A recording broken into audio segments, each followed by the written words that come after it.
என்னதான் நம்ம இன்னைக்கு பிஸியா அங்க இங்க ஓடிக்கிட்டே இருந்தாலும் அப்பா அம்மாவோட எப்பவுமே இருக்க முடியலையே, தன் வைஃபோட எப்பவுமே இருக்க முடியலையே, குழந்தையோட டைம் ஸ்பெண்ட் பண்ண முடியல அப்படின்னுட்டு பல பேர் புலம்புறது உண்டு. அந்த மாதிரிதான் இவரும் தன்னோட ரொம்ப குட்டியா அழகா தம் ஃபேமிலியோட செலிப்ரேட் பண்ணிட்டு அதுக்கப்புறமா இங்கிருந்து கிளம்பி போறாரு. ஆனா கிளம்பி போகும்போது மனசு இல்லாம தான் போறாரு, அரை மனசோட போறாரு. ஸோ இந்த வீடியோவை சன்டோ இன் யூகே அண்ட் சன்டோ குயின் 5 அப்படிங்கிற இந்த அடியில் இவங்க போஸ்ட் பண்ணியிருக்காங்க. தன் வெக்கேஷனை முடிச்சுட்டு தன் அப்பா அம்மா எல்லாரையுமே சேர்த்து ஏர்போர்ட் வர வச்சு அப்புறமா அங்கே எல்லாருக்கூடையுமே லாஸ்ட்டாக டைம் ஸ்பெண்ட் பண்ணி எல்லாருமே ஹக் பண்ணிக்கிட்டு பேசிட்டு அங்கேருந்து கிளம்பி திரும்பவும் யூகேக்கு கிளம்புறாரு.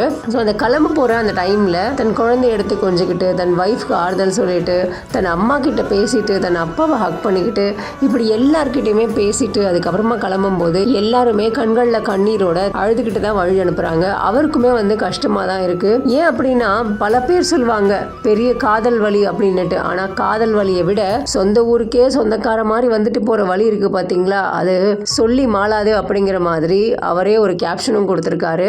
எஸ், ஆப்வியஸ்லி நம்ம சொந்த ஊருக்கு வரதுக்கு நம்மளே சொந்தக்கார மாதிரி வந்துட்டு போறது அப்படிங்கிறது உண்மையிலேயே பெரிய விஷயம் தான். ஏன்னா பிறந்து வளர்ந்து படிச்சு எல்லாமே இங்கதான் பண்ணோம். வேலை நிமித்தமா நம்ம வெளியூர் போறோம் அப்படிங்கிறது தவிர்க்க முடியாத உண்மையா இருந்தாலும் இப்படி அப்பப்ப வந்துட்டு போற ஃபீல் மட்டும்தான் தன் கூடவே டிராவல் ஆகும் அப்படிங்கிற மாதிரி இவர் கொடுத்திருக்காரு. ஸோ இவர் போட்டிருக்கிற இந்த வீடியோவானது இப்போ இணையத்தில் வைரலாக பகிரப்பட்டு வந்துகிட்டு இருக்கு.